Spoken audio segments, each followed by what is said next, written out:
Retorno e me abrigo em Buda, retorno e me abrigo no Dharma, retorno e me abrigo na Sangha.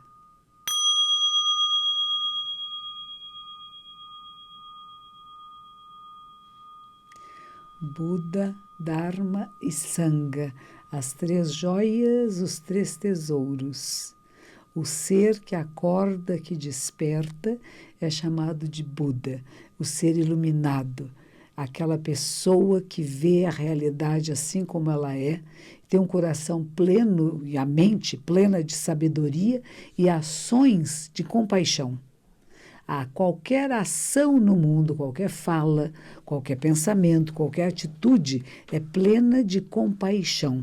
Mas se não há sabedoria, essa compaixão também não acontece. Então nós temos Buda como ser pleno de sabedoria e de compaixão, que despertou para a verdade, que nós vamos chamar de Dharma, a lei verdadeira. E o que promove esse ensinamento e o que faz com que aconteça é a Sangha, a comunidade, as pessoas que praticam juntas e que tornam possível que este ensinamento seja praticado, divulgado. Você que está me ouvindo agora faz parte da Sangha de Buda, porque no momento em que você escolhe ouvir o momento Zen, você está na Sangha de Buda. Boa noite, Nilo. Como é que está? Boa noite a todos. Tudo certo? Boa semana desde já. E se quiser participar conosco, tanto pelo Facebook Live quanto por telefone ao vivo aqui, Sim. É o 31710221. Isso. A senhora quer começar abordando algumas perguntas que ficaram da semana passada, Yoshi? Pode ser, vamos lá. Muito bem. São questões sobre casamento. Sim. São 3 questões. A Cláudia pergunta como renovar os votos de casamento no templo por ocasião de 25 anos. Que bonito. A Flávia pergunta se a senhora faz casamento celebra casamento entre pessoas do mesmo sexo. Sim. E a Sandra já tem um outro tipo de problema no casamento. Que tipo de esposa um marido gosta? Ela pergunta meio desesperada, porque ela tenta fazer o que pode, mas ela diz que ele é grosso e que nunca tem dinheiro para sair com ela e com a filha, mas para as coisas dele sempre. Muito bom. Então vamos por partes. Primeiro eu celebro casamentos entre seres humanos, pessoas que têm amor, que têm um convívio amoroso e que se conhecem há algum tempo. Não é quem acabou de se encontrar e quem está querendo apenas se casar com medo que o governo proíba o casamento homoafetivo. Então não é por medo do impedimento do casamento homoafetivo que eu faria o casamento em frente a Buda. Casamento que nós fazemos chama casamento em frente a Buda, entre pessoas que se amam e que fazem um compromisso. E um compromisso não é para a sua própria felicidade, mas que os dois juntos, as duas pessoas juntas, podem se apoiar mutuamente e vão se tornar pessoas melhores pela convivência e pela força que um dá ao outro. Em japonês, a palavra ser humano é feita de 2 pauzinhos que um apoia o outro. Se eu colocar 2 dedos juntos assim, tem um dedo que segura o outro. Isso significa o ser humano. Ser humano não existe sozinho, existe em relação a outros seres humanos. Eu digo que cada pessoa é o centro do seu mandala, do mandala da sua vida, com vários relacionamentos, tanto familiares como de trabalho, de estudo, de profissão, e cada um, que é aqueles que vão se casar, é o centro da sua própria mandala. O casamento é o ponto de união dessas 2 mandalas. Há um lugar onde elas se tocam, elas se esbarram. E onde elas se esbarram, cria-se uma terceira mandala, que é a mandala do casal. E a coisa mais importante no casamento, e o centro, o coração do casamento em frente a Buda, são os votos que os noivos ou as noivas fazem em frente a Buda. Buda significando a sabedoria, a compaixão ilimitada, significando o despertar da mente humana, significando onipresença e onisciência. Então, em frente ao sagrado da existência, quais são os votos que vocês fazem em conjunto? Não é o compromisso de um com o outro, mas é o compromisso com dos dois com a sacralidade da vida.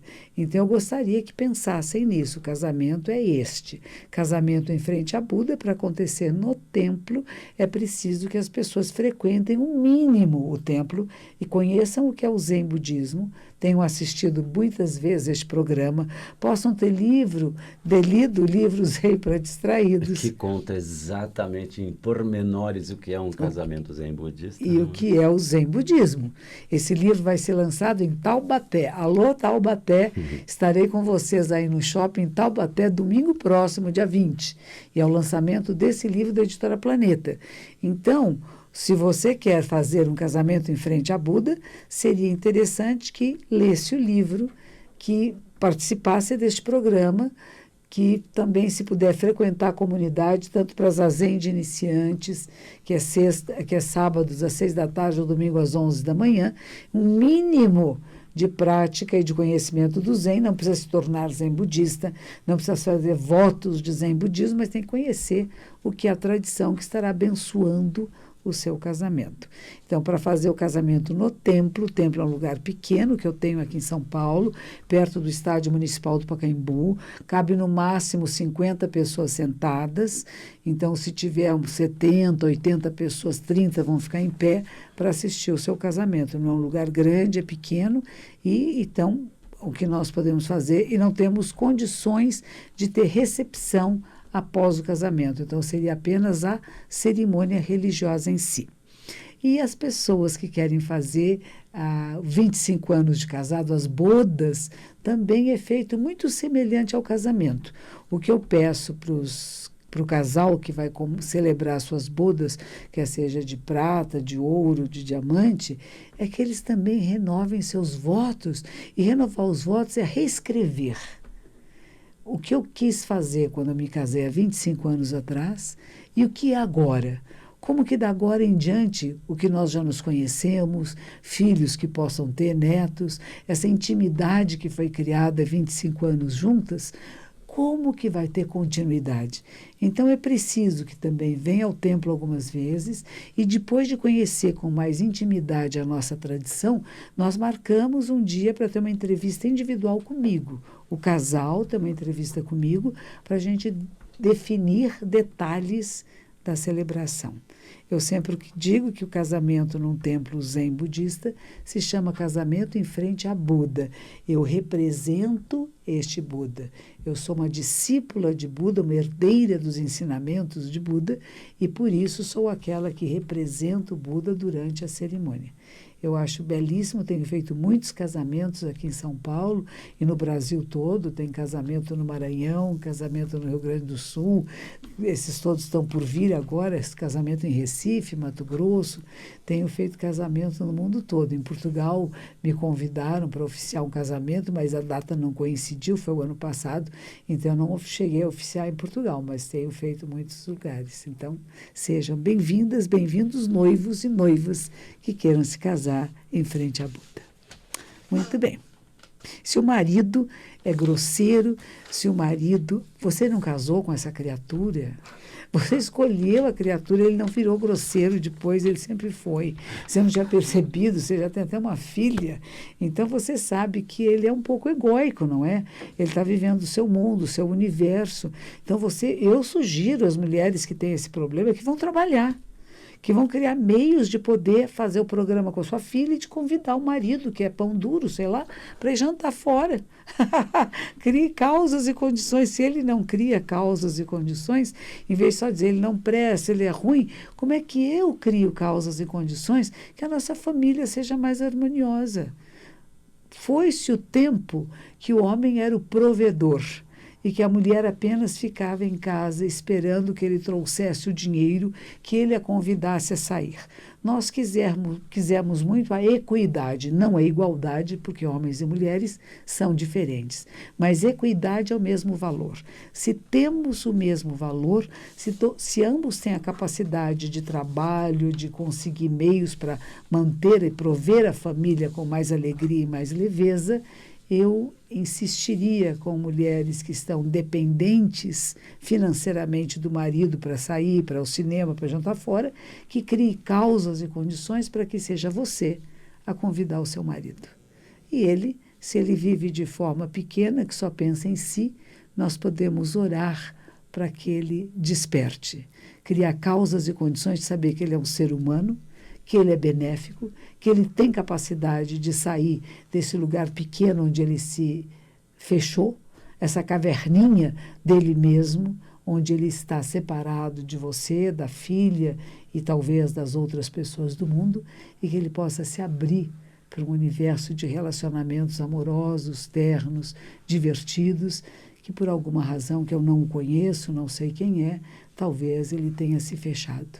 Então, como você esposa e você filha, provoca este homem a ser mais aberto ao mundo e a partilhar um pouco o que tem.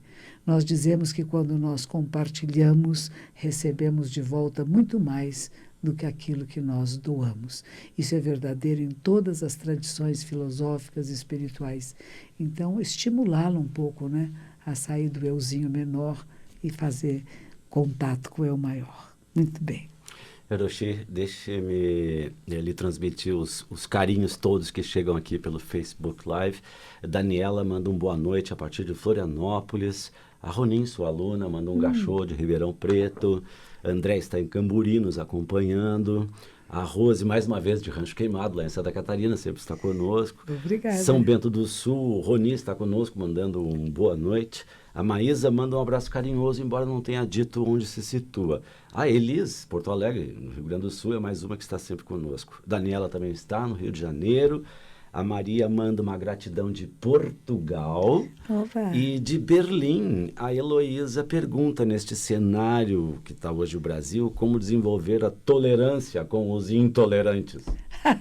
Pois então, este é o trabalho mais importante. Como sentir compaixão por aquele que não sente compaixão. Isto é a prática do Zen, é a prática do budismo, eu acho que é a prática do cristianismo, é a prática da espiritualidade no seu aspecto mais profundo e mais íntimo. Como é fácil você se relacionar bem e tratar bem as pessoas que tratam você bem. E como é possível você tratar bem e respeitar até aqueles que são capazes de intolerar você, de não gostar de você, de querer mal de você. Como fazer para que essas mentes se abram, desabrochem para a verdade e para o caminho? Eles estão fechadinhos, eles estão com problemas. As pessoas que são intolerantes, que discriminam, que têm preconceitos, são pessoas fracas. Elas não são fortes.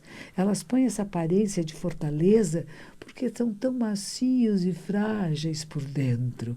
E se a gente conseguir acessar esse coração verdadeiro, verá que lá no fundo, essa máscara de rigidez, de braveza, de intolerância, pode ser transformada.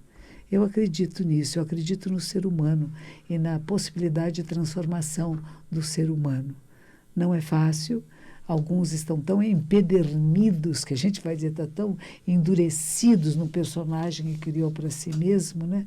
Talvez até por medo de reconhecer suas múltiplas facetas. Então eu só tenho uma face e as outras me incomodam muito porque estremecem aquilo que eu acredito como verdadeiro. Mas se você é uma pessoa que é forte, que tem certeza das suas decisões e das suas posições, você pode compreender os outros. O que eu acho que a intolerância deve ser intolerada no sentido de abusos, pessoas que querem bater nas outras na rua, que matam pessoas, que desrespeitam as suas áreas de residência. Tanto que a gente fala que a liberdade termina, a liberdade de uma pessoa, onde começa a liberdade da outra. Isso é da nossa Constituição. E ela não é nem espiritualizada, né? É uma Constituição muito material. Se nós formos capazes de seguir um mínimo isto, né? De que eu possa respeitar pessoas que pensam, vivem de uma forma diversa da que eu escolhi e saber que somos todos humanos, desde que isso não implique em nenhum abuso físico, psíquico, emocional de qualquer ser humano. Eu acho que o coração da sabedoria, ele é o mesmo da coração da compaixão. das palavras, gestos e atitudes de compaixão ilimitada. Isso é treino. Então, treine sentir compaixão por aquele que é intolerante e incapaz de ver a realidade como ela é e por isso se torna intolerante. Diga, Nilo. Coen, também temos acompanhamentos aqui de Késia, que está em Manaus, Milu, mais uma ouvinte que está conosco a partir de Portugal, mas a Daniele não se contentou, porque ela também quis dizer que ela está acompanhando a partir da Itália. Opa. Heloísa está em Santo Ângelo, no Rio Grande do Sul, aqui em Jundiaí, o Odair está conosco, em Belo Horizonte é o Jurandir, que também está nos acompanhando e manda um abraço. Daniela pede uma bênção de aniversário, embora já tenha passado. E Soares, que também está em Portugal, pede também uma bênção pessoal. Muito bem, Soares era o nome do meu pai. Então, com muita alegria, a Soares e Daniela, que sejam plenos de sabedoria e de compaixão esta época do seu aniversário, que sejam abençoados por todos os seres benéficos e sábios, para que vocês desenvolvam a capacidade desse amor incondicional, dessa ternura por todos os seres e da capacidade da transformação. Que tenham saúde, prosperidade e relacionamentos de grande harmonia.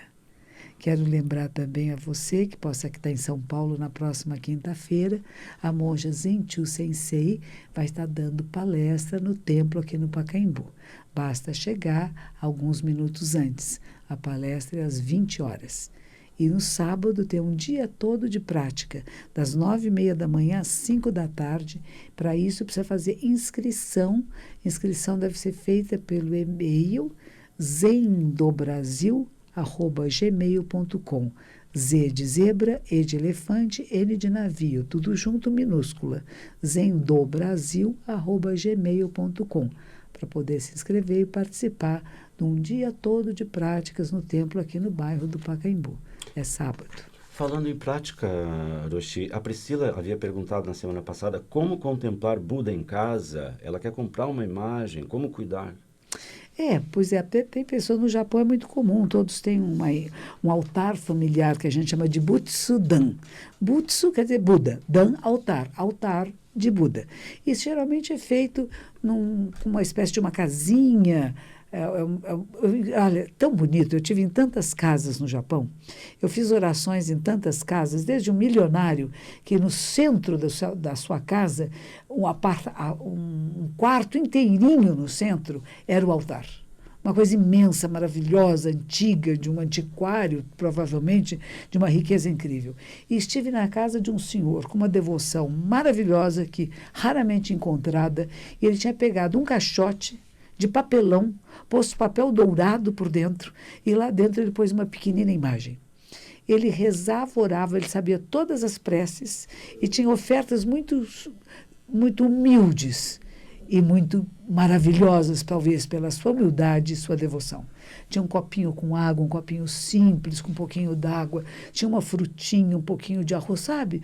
Uma coisa que você vê que é feita com ternura, com respeito, mais do que apenas exibir a sua qualidade ou a sua quantidade de dinheiro. Não é que o rico fosse pior que o pobre, não. Essa família rica que eu falei, que o centro da casa era o altar, também eram grandes devotos e tinham uma devoção e uma prece muito forte e muito coerente. Não podemos querer dizer que quem é pobre é bom e quem é rico não é bom, porque não é verdade isso. Isso independe, mas é que é feito com o seu coração. Então, você tem um espaço na sua casa, a gente fala que o altar não deve estar contra uma janela, mas, pelo contrário, se ele puder tiver numa parede do lado oeste da casa, quando o sol vier, o sol vai banhar o seu altar. Então, o seu altar estaria de face para o leste. Isso é uma sugestão, em nem todos os lugares é possível. Você não deve colocar nada em cima do altar. Seria como se o altar fosse a parte mais nobre. Buda, como ser iluminado, essa sabedoria suprema, que você não vai colar uma bolsa em cima, um livro, um prato de comida, um talher. Então, ele ficaria no lugar mais elevado. Esse é o princípio do altar. E você pode pôr a imagem dentro que for mais de acordo com o seu relacionamento. Tem Kannon Bodhisattva, que é o símbolo da compaixão, tem Manjusri, que é o símbolo da sabedoria. Vai depender da sua escolha. Vela, flores. Hoje em dia, velas são perigosas. Pode ter um pequeno abajur, pode ter alguma flor. Se você não tem tempo de comprar flor e trocar, você pode ter uma florzinha de papel. Sabe, a gente tem que adaptar para a nossa vida, nossa realidade. Eu estou homenageando a sabedoria perfeita. E quando eu homenageio a sabedoria perfeita, que é chamada a mãe de todos os Budas, eu estou homenageando a mim mesmo e a capacidade minha e da minha ancestralidade de acessar um nível superior de consciência. Então, faça com o seu coração, com ternura, com respeito, da maneira que você sente o seu relacionamento com o Buda, com o sagrado, com o caminho. Há várias ordens budistas, cada uma tem dentro delas a sua imagem principal. Na tradição Sotoshu, que eu represento, a imagem principal é Shakyamuni Buda, que é um Buda histórico que viveu na Índia há 2.600 anos atrás. Estamos entrando nos minutos finais do programa, Aroshi. Temos a Maísa ainda nos acompanhando a partir do Paraná, a Graça, que está na Ilha da Madeira. A Fátima está nos acompanhando desde Santiago do Chile. Ela chegou a perguntar se a senhora conhece algum templo que ela possa frequentar por lá. Quanto a isso também de frequentar, tem duas questões aqui. A Ana pergunta se dá para ser budista e umbandista ao mesmo tempo. E a Luana, no Rio de Janeiro, queria saber se a senhora sabe como ela participar do budismo lá. Então aí eu acho que tem mais uma vez aquela questão do budismo, Zen budismo. Sim, tem budismo em geral e tem o Zen budismo, que é a tradição que eu represento. Eu tenho um monge que mora no Rio de Janeiro, chama Dokan, e quem quer falar com ele, eu peço que mande um e-mail para o templo, de novo, zendobrasil@gmail.com, e você mande que eu mando contato, porque eu só tenho contato dele por e-mail. Eu não sei nem o endereço onde ele está tendo. Recentemente ele fez um retiro na Casa do Ator, um Zazenkai lá no Rio de Janeiro, na Lapa, mas eu não sei. Ele é meio itinerante, então você pode me mandar esse e-mail. Sobre ser umbandista e budista, zen budista, eu não vejo problema nenhum. Eu sugiro que você pergunte para a pessoa que é o representante na casa de umbanda que você frequenta, se essa pessoa autoriza você.